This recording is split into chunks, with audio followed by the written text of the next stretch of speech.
છોટાઉદેપુર જિલ્લામાં લૂંટ સાથે હત્યાનો ચોંકાવનારો બનાવ સામે આવ્યો છે. નસવાડી તાલુકાના ગઢ બોરિયાદ ગામે રહેતી વૃદ્ધ મહિલાની નિર્દયી રીતે હત્યા કરવામાં આવી છે. મળતી માહિતી મુજબ ગઢ બોરિયાદ ગામે મુખ્ય માર્ગ પાસે કાચા ઝૂંપડામાં રહેતી દત્રીબેન ભીમાભાઈ ભીલ ઉંમર વર્ષ 65 એકલા ઘરે હાજર હતા. દરમિયાન અજાણ્યા શખ્સોએ તેમને મોતની ઘાટ ઉતાર્યા હતા. આરોપીઓએ મહિલાના પગમાં પહેરેલા ચાંદીના કડલા લૂંટવાના ઈરાદે બંને પગ કાપી નાખ્યા હોવાની હૃદયદ્રાવક ઘટનાની વિગતો સામે આવી છે. આદિવાસી વિસ્તારોમાં મહિલાઓ દ્વારા પગમાં ચાંદીના કડલા પહેરવાની પરંપરા છે, જેને નિશાન બનાવી આ ગંભીર ગુનાની ઘટનાને અંજામ આપવામાં આવ્યો હોવાનું અનુમાન છે. ઘટનાની જાણ થતાં નસવાડી પોલીસ તાત્કાલિક ઘટના સ્થળે પહોંચી હતી અને હત્યા તથા લૂંટનો ગુનો નોંધી તપાસ શરૂ કરી છે.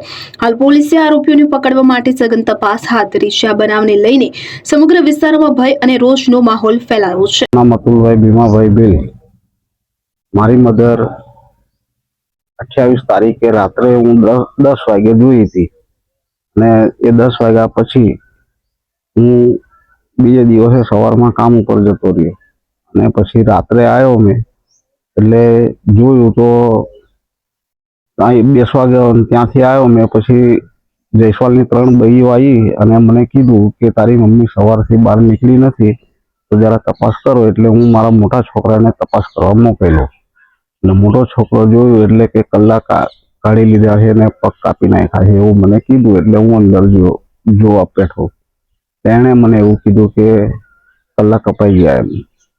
પછી મેં જોયું એટલે કલાક હતા જ નહીં અને પગ કપાઈ ગયા હતા. અને પછી પોલીસને જાણ કરી એટલે પોલીસ આવી ત્યાં અને મને લઈ ગયા કે FIR લખાવવાની છે અને પછી સરકારી દવાખાને ડેડ બોડીને પહોંચતી કરીને હવે PM કરવાની વાત કરી છે મને.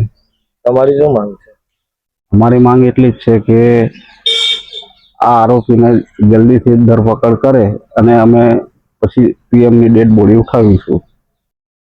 આરોપીને કડક સજા મળે એવી અમારી માંગ છે. શકીલ બલોચ, છોટાઉદેપુર.